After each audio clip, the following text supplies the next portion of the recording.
API Heritage Month is a special time for us to reflect and better understand the Asian Pacific Islander experience as it was and as it is today. The Japanese American Museum of San Jose has always had a very special place in my heart. I used to work around the corner from it, and it's been amazing to watch how it has evolved into this amazing and iconic place in Japantown in San Jose.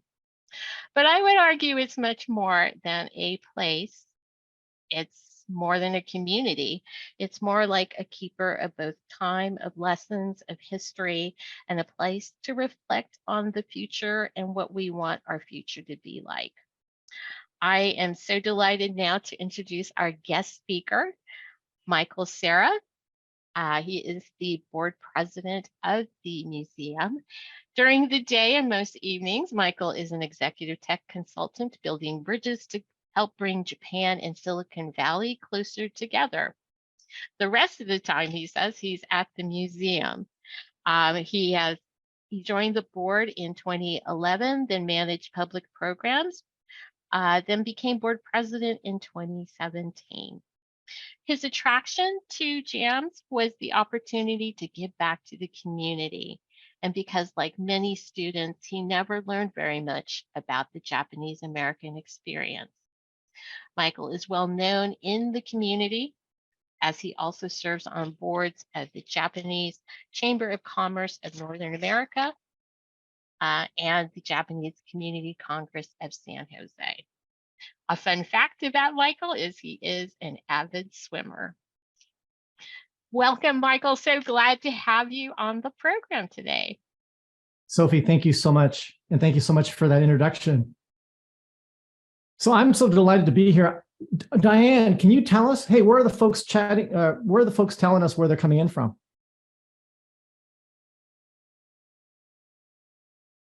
I got it on mute. Okay. Oh, just got rid of my chat here. I am so impressed, Michael. We have coast to coast. Nice. Including Honolulu. Woohoo! Where we all want to be. Yeah, I know. Welcome people from Connecticut, San Jose, of course, New Jersey, several from Florida, Vacaville, New York City, Orange County, Winsburg, Ohio. Can't say I've been there. Yerba Linda, been Washington, Florida Space Coast. I love it. Another Connecticut, Fremont, Ohio, Cincinnati area, Atlanta, Sacramento. So you can see, Michael, we have them from all over. Ava Beach. Excellent. Yay. Excellent. Excellent. Well, Diane, thank you very much. So a lot of you have your screens or your videos not showing, but if you could just click on the raise hand function, I'd like to ask a question. How many, by show of hands, have been to one of the Japantowns, either in San Francisco, San Jose, or LA? Okay. All right. Well, here's an opportunity for me to share a little bit about Japantown. One of the questions I always like to ask is, why is Japantown important? What I'd like to do is share 3 points to explain why. First is the history, and the history is the Japanese American history during World War II. If you're not careful, history has a way of repeating itself. Second, it's the culture and diversity. You know, it's important for us to all embrace our diversity. The US is made up of so many different backgrounds, and we encourage everyone to embrace their own diversity. And then the third is, you know, how do we maintain our communities, whether it's Japantown, Chinatown, wherever it may be where you are? It's really about succession planning. And so I'd like to touch on those 3 points as we go through this. But first off, the question that always comes up is, why did the Japanese come to the US in the first place? Well, if you go back in time and you look at history, it stems back to 1868. This is when Commander Perry wanted to open up the trade channel with Japan. So he went over there, first talked to the samurais who were in rulership at the time. They didn't want to have anything to do with it. So he went to the imperial family, talked to them, and they were able to come up with an agreement, and they signed a treaty and opened up the trade channel. One of the first things he brought over was technology. And at that time, It was the machine gun. So you can imagine what happened after that. And so the rulership changed. The capital moved from Kyoto to Tokyo, where it resides today. But that also put a big spin on things, and families were struggling to put food on the table. At the same time, the US had just passed the Chinese Exclusion Act of 1882. And so they were looking for cheap labor. So the two governments, the US and Japan governments, got together, negotiated, and allowed immigration to happen.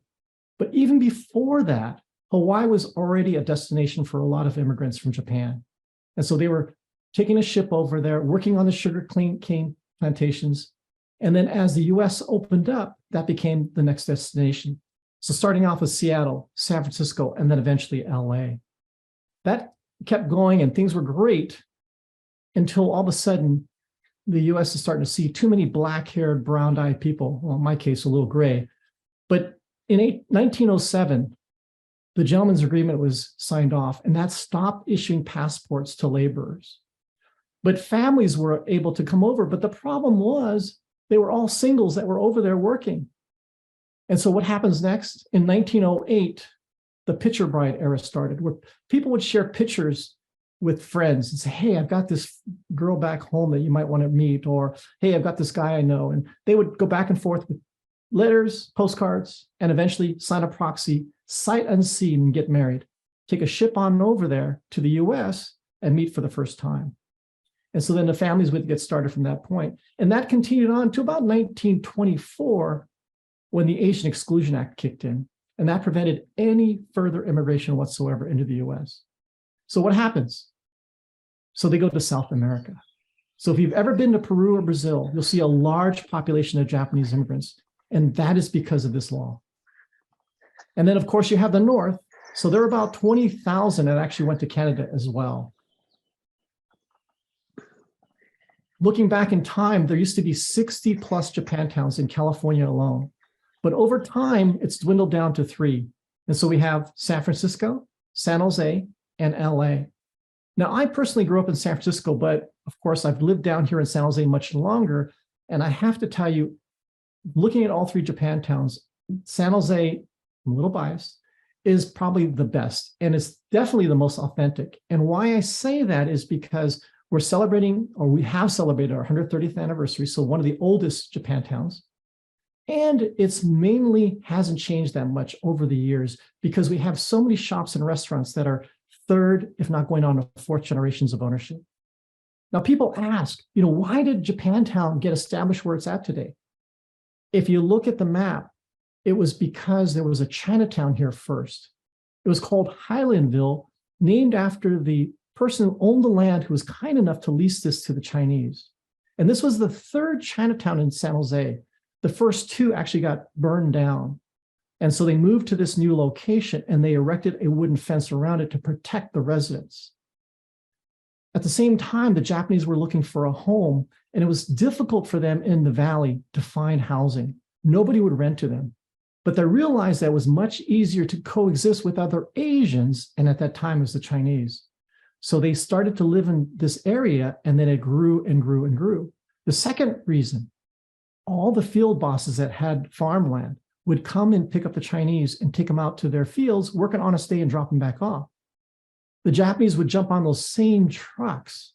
And over time, everybody got the word. And so during the peak of the picking season, this area would just blossom, and you'd have 3,000 seasonal workers coming into town. And that is how our Japantown got established. If you look at the map, the center is at 5th and Jackson. If you come down the street, this is where the Japanese American Museum of San Jose resides. If you're ever in town, I'd love to have you come visit. But getting back to the story, it was all about farming. And so the Japanese would come, buy little parcels of land, get that to grow, and then continue to expand and expand and expand. Now, keep in mind, back in the day, Santa Clara Valley was all orchards and farmland. Today, it's all tech. I mean, you've got the HPs, the Apples, the Googles, and the Facebooks. But again, before that, it was all orchards and farmland. Now, the Japanese continued to work the fields, and they continued to grow and blossom. And fast forward to 1940, you had 150,000 Japanese and Japanese Americans residing in Hawaii. On the West Coast alone, you had another 120,000 and then another 10,000 inland. On the West Coast alone, the Japanese and the Japanese Americans made up 2% of the population, and they were more than 60% of the produce market. Imagine that. Coming from nowhere to amassing a 60% market share. You can imagine the tension that created with the original farmers. And the farming unions really did not like that. And so they went to the government and started complaining. And they asked them to see if they could do something about having the Japanese actually go home. Well, the problem was they were home and they weren't going anywhere. And then all of a sudden, December 7th, 1941 comes around. The Japanese Imperial Navy attacks Pearl Harbor. And because of that, the farming unions go back to the government and make a bold statement of saying, hey, look how bad these Japanese people are. And of course, the government had to take some action. And thus, Executive Order 9066 was made, which forced remove a large group of people without ever having to go to court of law. And then from that, 9102 was defined as establishing the War Relocation Authority and the defining the who. And that was anybody that was 1/16th Japanese. You do the math, that's 5 generations of dilution. At that time, you were lucky to have second generation, let alone any third. So it basically meant anybody that had Japanese blood in them was forced removed off the West Coast. This map illustrates where all the 10 camps were. And they were mostly located in places where nobody wanted them, right?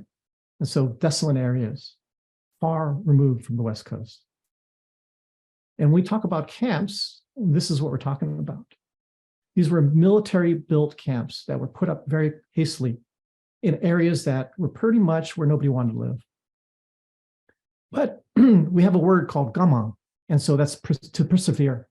And so what are you going to do? And so families, of course, still had to eat, but these were all farmers. So, of course, all the camps had farmlands. But even during this time, so many of the young men and women wanted to show their loyalty in some fashion. And so a lot of them actually enlisted in the military. You had 4,500 volunteer for the 442nd and 100th, which was the infantry that was in active duty in the European theater. You had another 6,000 in the MIS, or the Military Intelligence Services, that were bilingual, American-born, but raised speaking Japanese at home, who would take information that was coming from Japan. After they were able to break the code, they would translate that and feed that up to the US government.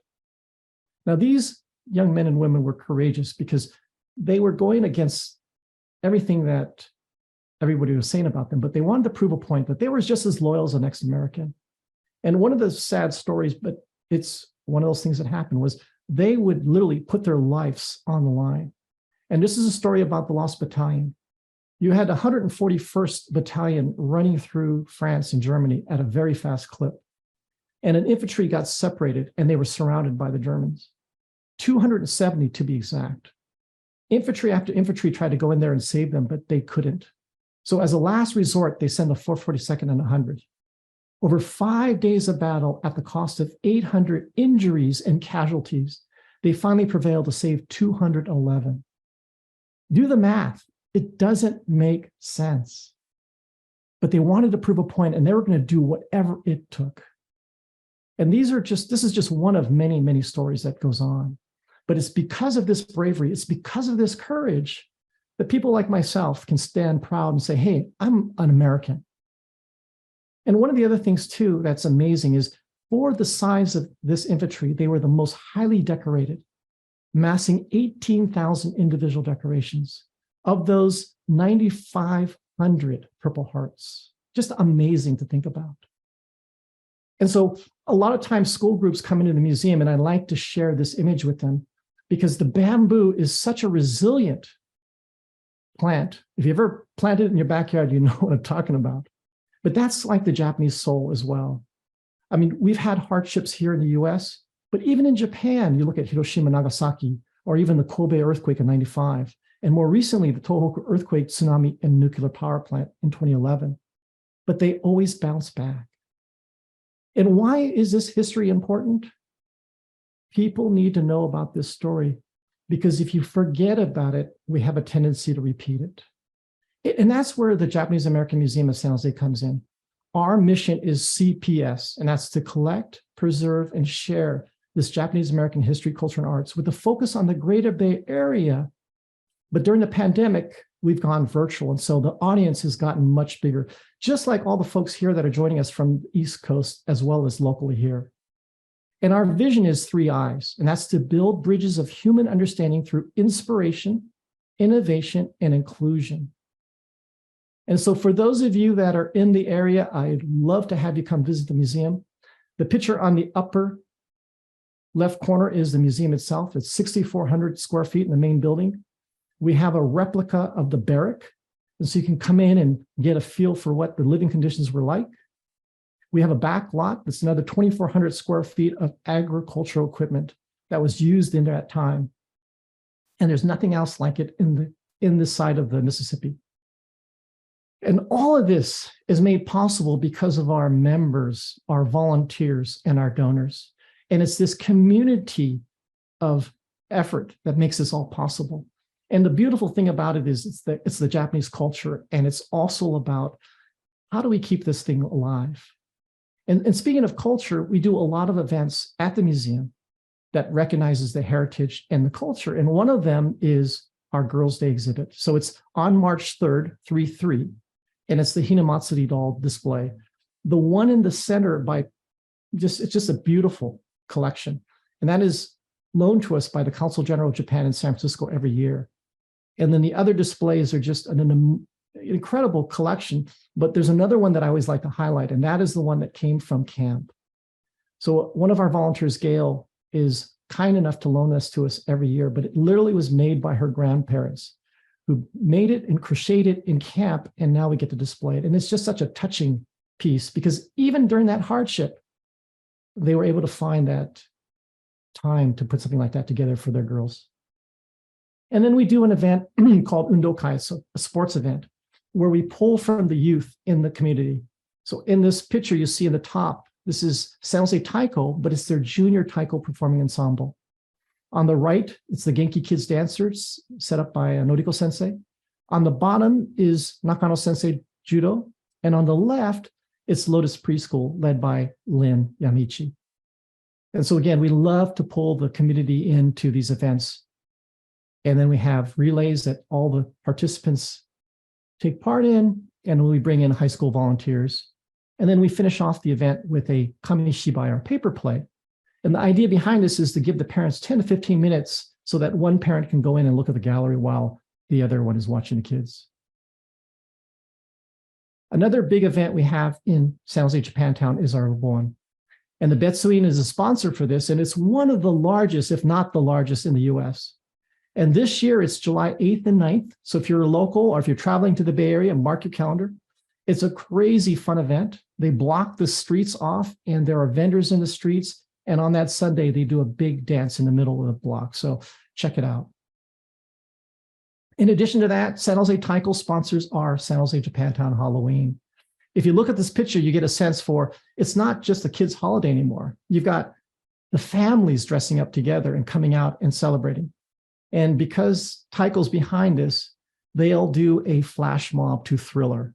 And so the month before Halloween, they go to the Get Town studio and practice all the moves. And so on Halloween night, you'll hear the beat. And once the music starts, everybody comes in and just does a flash mob. It's pretty great to see. In addition to that, we recognize the seniors. We have a golden line where the seniors are giving candy out to the kids. And it's just a fun family event. And then we finish the year off with our annual mochitsuki. This is pretty traditional for the Japanese to eat mochi at New Year's. And so the two churches, Wesley and the Buddhist church, do between 3 to 4 tons of mochi in the month of December. And it's all about manpower, and it all comes from the community. And it's a great event to get everybody together and support one another. As a museum, we also do our own kind of different events to support the community. And right now, we have a rotating exhibit called The State of Grace, and we're featuring it right now. And this is Taki Kitamura and his artists, which have put together a fabulous collection of combining traditional Japanese art and modern flair to it. And so if you love art, come check it out. Later this year, we'll be exhibiting 35 years of our history as a museum to commemorate our 35th anniversary, which leads us also into an event that we'll have. We're doing a 35th anniversary sake fundraiser. We'll have 5 different vendors coming in, showing off their sakes, along with food sourced from our local restaurants. So again, mark your calendar for Saturday, September 23rd, 2023, if you love sake. Another project that we're working on in our 35th anniversary is the Kawakami House project. This home needs a little TLC, but the significance of this home is that it's the Kawakami family that lived the JA experience. So we're raising funds to refurbish the home with a goal of actually turning this into a community space for storytelling. Imagine if the walls could talk, the stories that would come out of this. Now, last but not least, one of the most important points is how do we maintain our communities? And specifically for Japantown, we feel it's the youth. The youth are our future.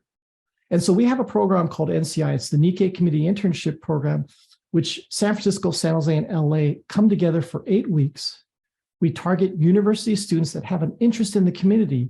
And last year, we had our 20th anniversary of this program. And our hope is that these young men and women will come back as either executive directors, board members, or volunteers to give back to the community.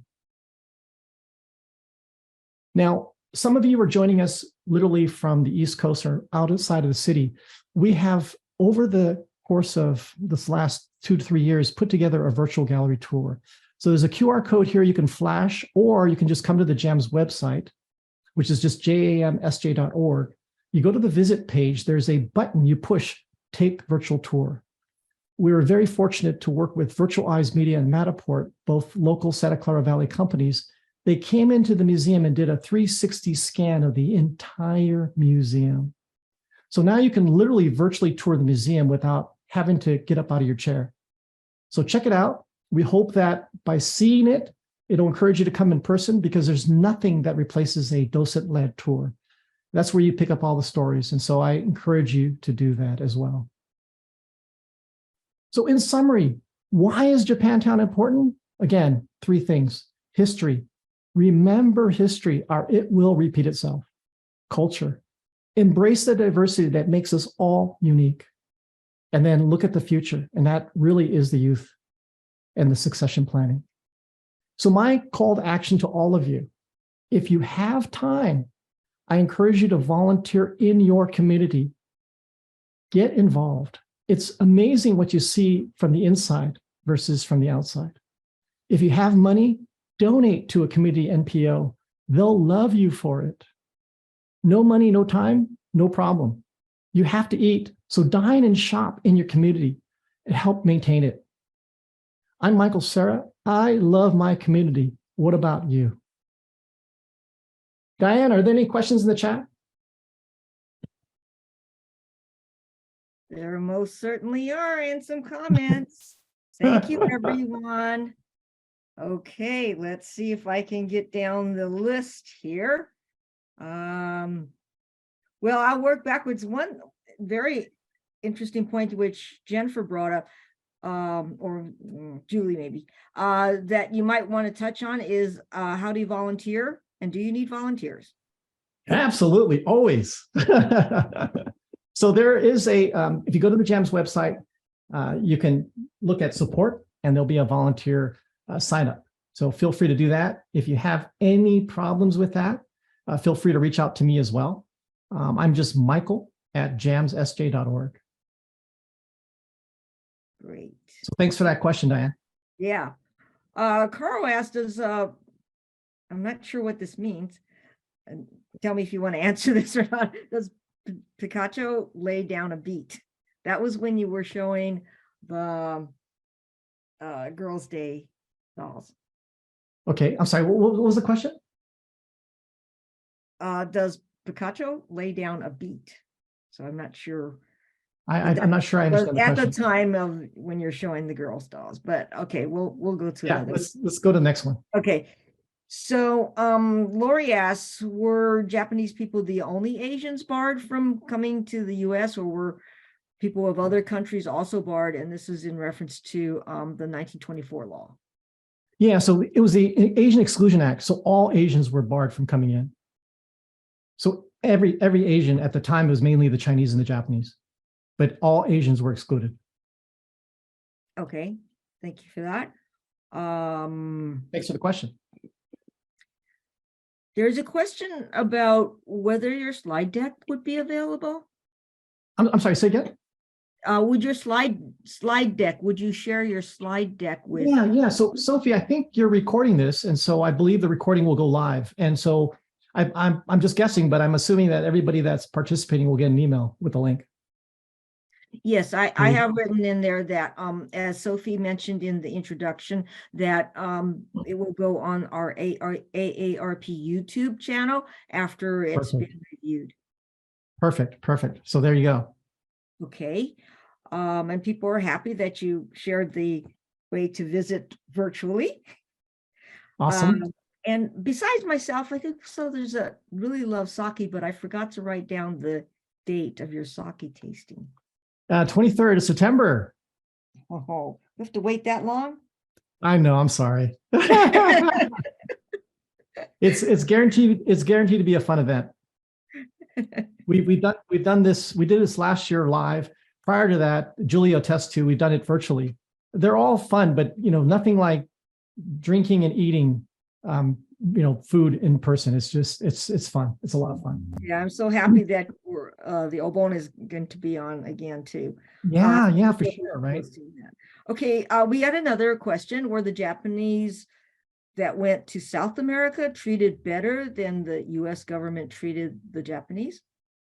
Well, it's all relative, I think. And I can go on with a little bit of story here, but there was a time, and so okay, let me just go to it. There was a time when there were US citizens stuck in Japan when the war broke out. And the US government was trying to figure out, how can we get those US citizens back? And so the governments discussed, and they said, well, we'll trade you US citizens for Japanese citizens. The problem is the US didn't have any Japanese citizens.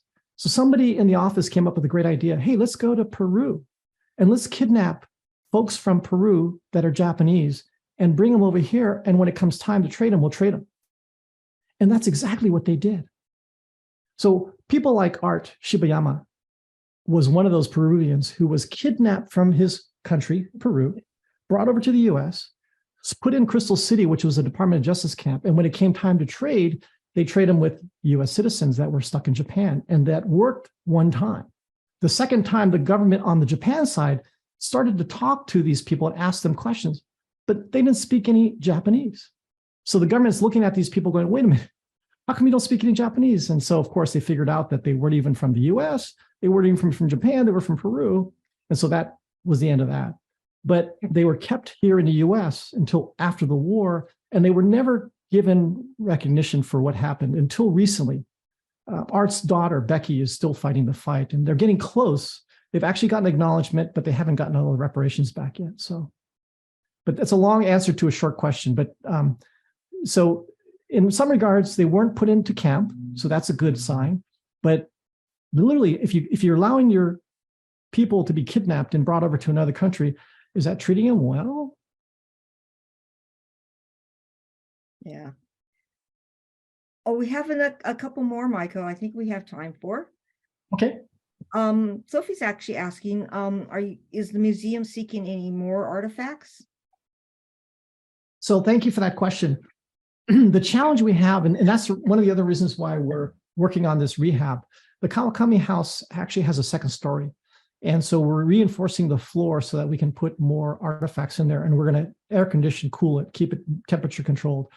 And so that will allow us to collect more artifacts. At the moment, we don't have storage. And so the biggest challenge we have is, what do we do with the artifacts? We do have an ingress process. So if you have an artifact that you'd like to donate, if you go to the website, again, there are resources available for making donations. And what we ask is people take a picture and then give us a little bit of background on it. And then we'll have our committee take a look at it and make an assessment. There are things that we definitely want, and so we'll definitely reach out and acknowledge that. Other things, if they're just big and bulky and we just can't manage those things, then we'll turn them down. Okay, thank you. Yeah, thanks for the question. I'm curious about the significance of the Kawakami House, Yeah. especially since this is my husband's surname. Whoever is asking that question, we will have a Kawakami landing page that will give a little bit of background, and there's the history behind the Kawakami family, but they literally lived that Japanese American story. I mean, they were immigrants. The Kawakamis, the parents couldn't buy the house because they weren't U.S. citizens. Their 1-year-old son bought the home. And then, they were sent off the camp. Somebody who was nice enough to keep the house kept it leased. And so when they got back, they couldn't move right away into their house because somebody was living in it. So they had to wait till the lease was up. They moved back and they had to do the repairs. One of their boys went to the 442nd. I mean, literally everything that happened to the Japanese Americans, the Kawakami family lived it. And that's the reason why for us, and because it's on our property, we want to preserve it so that we can share this story and allow other people to share their stories as well. Marcia is posting a website and also has a long comment, if I could read it for you. Or can you see it? Okay. Regarding the history and relations between U.S. and Japan, predating Commodore Perry's visits to Japan, there was the story of Manijiro, a Japanese youth who was transported to Massachusetts in the 1840s by a whaling ship company.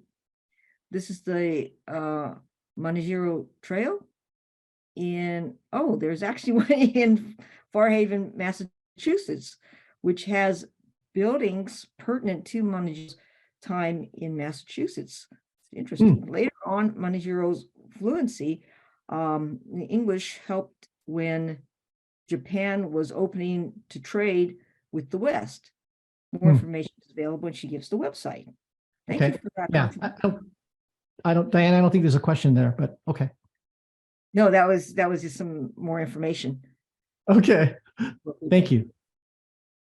I don't see any more questions. I hope I didn't miss any of yours. If so, please retype it. Sorry, but I'm still impressed by so many people have come in, logged in, and actually after I had announced where some of the people were from, including like Las Vegas and J-Town SF, El Cerrito, Foster City, so some more. Yeah, that's awesome. And again, I welcome them all to come to the museum when they're in town. We are open Thursday through Sunday, noon to 4, but you can always take that virtual tour. If you do come in and if you have a large group of 8 or more, there's a group tour reservation form. And the experience is so different if you walk through the museum with a docent versus if you just walk through the museum and read all the signage. I would highly encourage, if you have a large group, to sign up with a docent, because you'll get their stories and you also get stories that we've heard from other people that we can share out. And so that's a much better experience. And then if you just want a glimpse of the museum, again, take the virtual tour. It's all on the website and it's very high resolution. I apologize ahead of time if you find little dust bunnies here and there, but everything shows. I mean, it's that high res, but it's an amazing program. We do give virtual tours if you have groups or companies or schools, especially, where we have docents that will take not the program that we have on the website, but we have another 360 scan that we use for presentations. And so we can do virtual tours as well. So, oh, that's good. There is one more from Betty. What was Peru's reaction to the U.S. kidnapping its citizens? Well, again, keep in mind, the Peruvian government gave those Japanese Peruvians to the U.S. government. And keep in mind, too, that what Japan did was they actually, if you ever have a chance to go to Kobe, there's a museum there that almost, if you walk into the building, it looks like a ship. And that is where they had Japanese nationals they had to go through this process where they were trained, they were tested, and then, of course, they were medically checked to make sure they were candidates that would be worthy of making the trip, because the government was sponsoring these people. And I've actually taken the trip to that museum, but it's really weird because they make it such that you're going to spend, quite a few weeks on a ship. And so they wanted you to make sure you're going to be okay in that environment. So the building is kind of got a curvature to it like a ship. The ceilings have pipes in there just to feel just like you're on a ship. But what I'm trying to say is that they didn't send just anybody to Peru. They sent people that had to pass a test. So you had to be a certain level in order for you to be able to go. So the people that ended up in Peru were very successful because they weren't just, anybody. They were pretty intelligent people, right? Because the government was going to sponsor them, pay for their trip, and get them over there. They wanted them to succeed. And so they were very successful.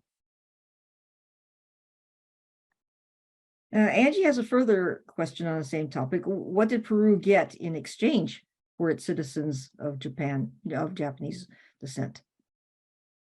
Well, so they were trying to get rid of them, right? And so when the U.S. government says, hey, we'll take some of them off your hand, they're like, sure, here, take them. But, there's a large population of Japanese in Peru. To the point where they had a president, right, who's Japanese. So. One more coming in from Catherine. Do you know if there are any other museums highlighting Japanese American culture? Absolutely. So Oregon has JAMO, the Japanese American Museum of Oregon. There's a museum in Portland, and there's also, of course, JANM, which is the Japanese American National Museum in LA, which is a huge facility. And we do, of course, know their staff very well because our missions are aligned, and we're going after the same thing in terms of making sure that people know about this history. So if you're ever in any of those cities, definitely look them up. And then if you're in Hawaii, they have the the Japanese Community and Culture Center of Hawaii, JCCH. And so that's another one if you do make the trip to Hawaii. So there to answer your question, yes. And then I think somebody put in the chat, a lot of the internment sites have museums. And so Manzanar, absolutely. I was just there, 2 weekends ago for the pilgrimage. And they have, if any camp, of all the camps, they have the most restored. So they have 2 barracks, they have a mess hall, they have a latrine that they've put in with a shower. They've just acquired 2 original barrack buildings that they've moved to the site. Let's see what else. And then they have recreations of the rock gardens that are just amazing to go see. And what they did was they did an archaeological dig. And if they have the image or the picture that reflects what it was like, they're reconstructing them right now. And so that's Manzanar. I know that Amachi has a museum. I believe Poston has a museum. And so, yeah, a lot of the confinement sites have exhibitions. And thank you. So yes, the Smithsonian also has a Japanese American section as well. Great. Michael. Thank you, everybody. Thank you, Michael, for all of these great, wonderful explanations. And thank you, everyone, for your questions, your attention. I think it's time to wrap up. Well, so I'll turn it over to Sophie, but just one thing is, if you want to save the chat, because there's been some very interesting, very valuable information and links, you can do so. So remember to do that before you sign off. Great. Thank you so much, Sophie, Diane. back to you. Thank you. Thank you so much, Michael, and the folks over at the Japanese American Museum of San Jose. Also want to give a shout out to Diane, who's been monitoring our chat, and Julie, who's been behind the scenes as well today. Let us know if you like this program, if you'd like to see more of these. There is a link in the chat right now where you can complete a very quick survey. We really appreciate you joining us today. Again, thank you so much, Michael. This has been an incredible presentation. We've all learned so much. Thank you. And this concludes the program today.